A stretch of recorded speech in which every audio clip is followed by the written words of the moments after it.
Today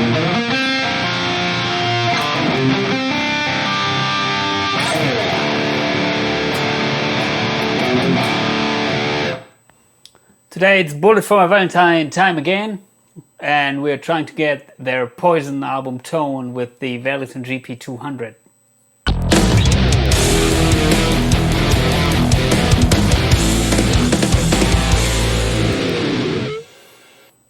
Recently I put out a couple of videos where I was playing around with the NUX MG30, which is a kick-ass modeling unit, and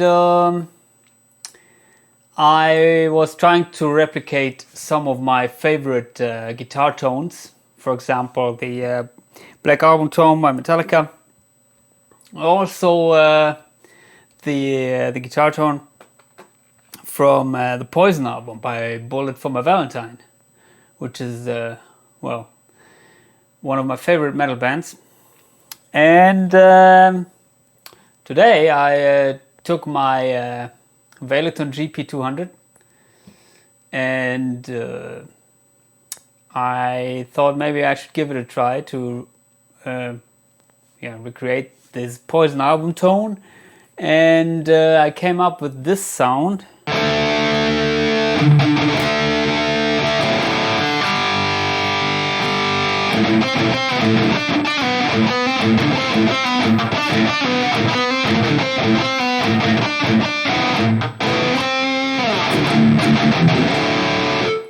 By the way, I'm playing a Schecter Banshee 6 with a hipshot bridge and EMG 8185.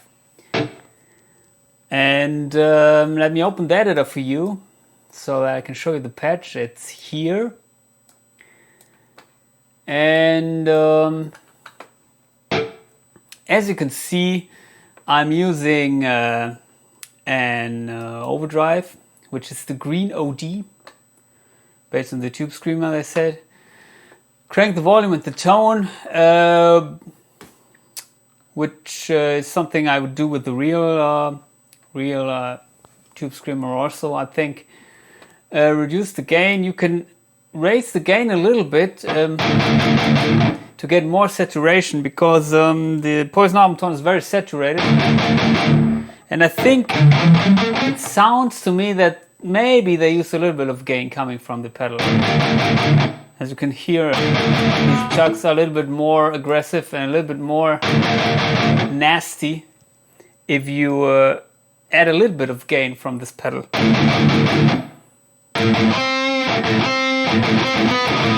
What is?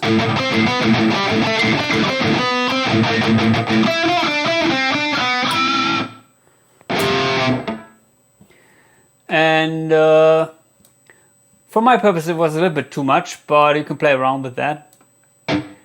Of course it depends also on the output of your guitar, and I was choosing this guitar because I think they were using EMG pickups on the Poison album, but I lower the pickups a little bit.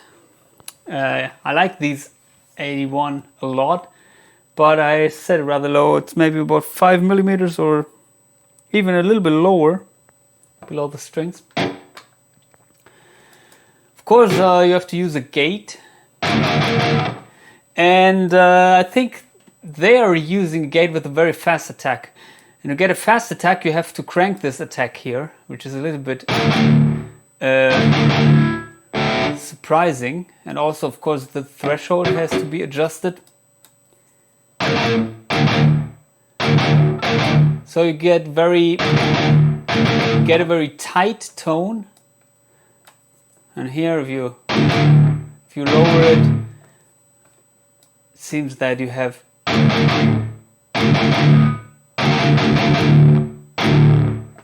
a little bit slower attack. Alright, I'm not sure about that, to be honest.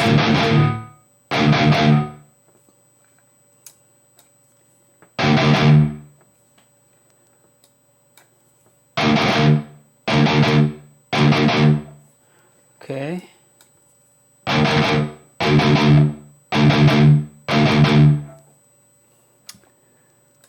think the difference is very subtle.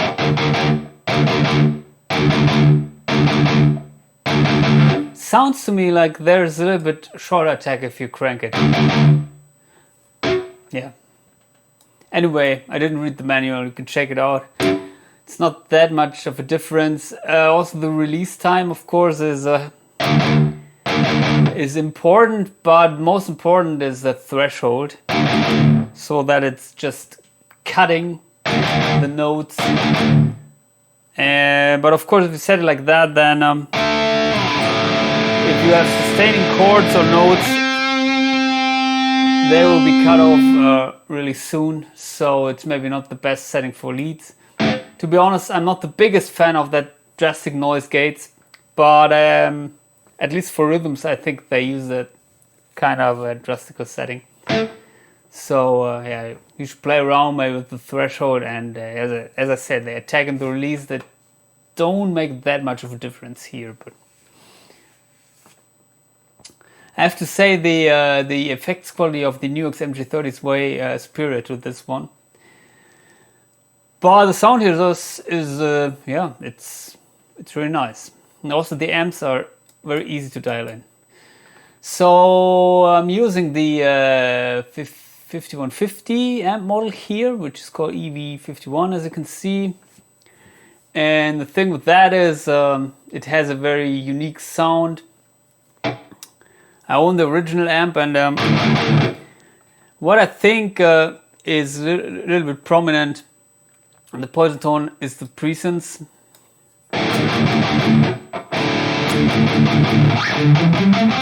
Of course, you can play around with that, but at least for recording, I think yeah, it's nice to crank it a little bit at least. Especially if you want to have this definition, attack definition, then you need these presence frequencies. Treble is a little bit annoying with this amp, I think.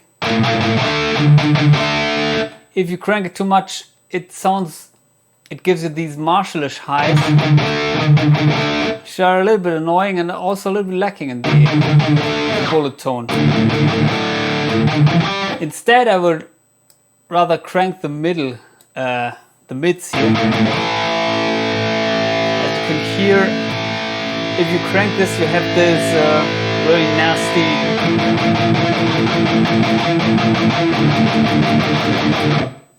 nasty scratch. And I think it blends very nice if you crank the mids and the presence. Bass is of course also very prominent in the original album tone, but that's also maybe coming from the placement of the microphone.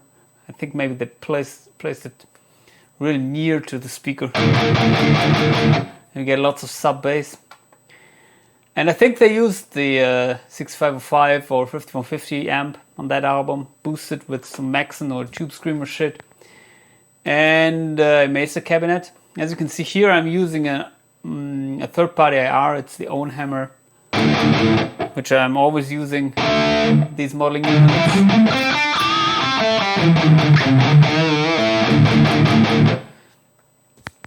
And I'm using a little bit of an EQ, which does the magic here. It's dialing out some of the annoying mids, and also I'm adding a little bit of presence and bass frequency. That is one trick which I usually do. If you want to have maybe more bass, you can raise these frequencies here, but then maybe you should compensate it with something on the upper range. In this case, the 4K. So if I refer the guitar tone mostly to be in between the 100 Hz and the 5K. And so if I raise the 100 Hz or something around that, then usually I would raise the 4K. And if I would maybe raise the 250 Hz, then maybe I would give it a little bit more of the maybe 3K or 2.5K, something like that. So these things seem to compensate each other. You can play around with that little trick. And I'm adding a little bit of room reverb here, because I can hear some of the room reverb on the original album tone. I think Also, if you don't use this, then you have the very direct guitar tone.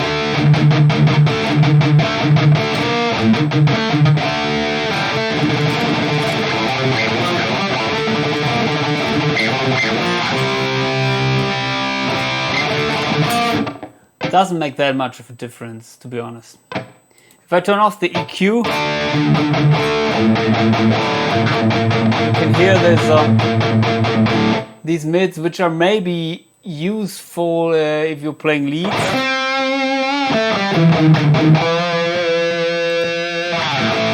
But for rhythms, maybe they're a little bit annoying. So that is also one trick which you may know from other videos, maybe around the 400 Hz. You find these frequencies which give you a lot of tone if you want to hear the pitch of the note. So maybe you can use these frequencies, or at least I like to use these frequencies when playing leads if you want to fatten up your lead tone, or if you want to hear more of the note. But if you play rhythms, then maybe you can reduce these for 400 Hz. In this case, you don't have a 400 Hz fader, so I use the 500 instead. It also depends on the tone stack of an amp. So I think the tone stack of the tone stack center frequency of the PV is maybe somewhere there around the 500 Hz. As with a Marshall, it's a little bit higher, maybe around 650 or something. Anyway, so yeah, to me it sounds really nice. You can hear the character of the 6505.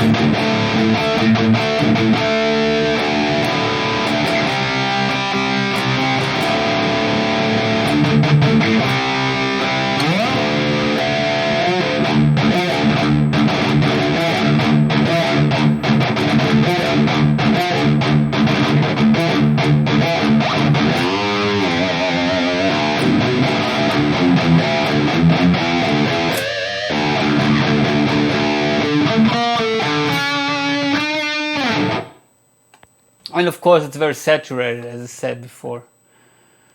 And I tried to create a bullet tone with stock IR, but I didn't come close. So as you can hear, I'm using the Mesa IR here, but it sounds a little bit strange, a little bit dull, and although I tried to use this Mesa EQ,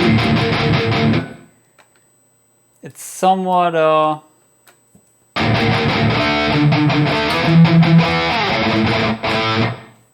yeah, it's not. I'm not that satisfied with the result. Although I think the these IRs here, they're not bad. They sound decent somehow, but maybe I should have tried out that one. Might be a little bit too much here.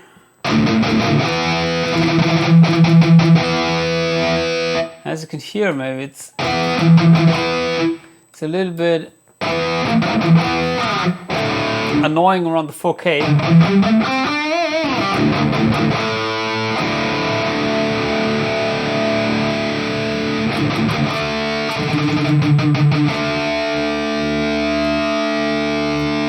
Maybe something like that.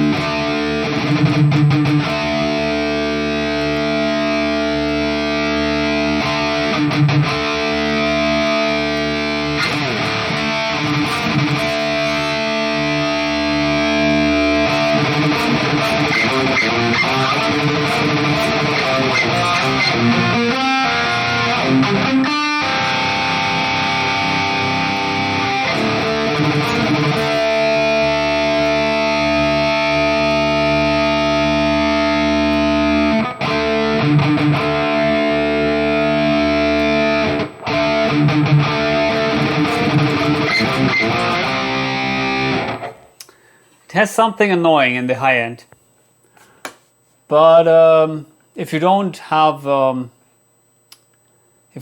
third-party IRs, maybe you can get close also with the with some of the stock IRs, but you have to find out the right one. I personally recommend the Owen Hammer Mesa IRs, which I'm using. I also use these IRs live with a high cut.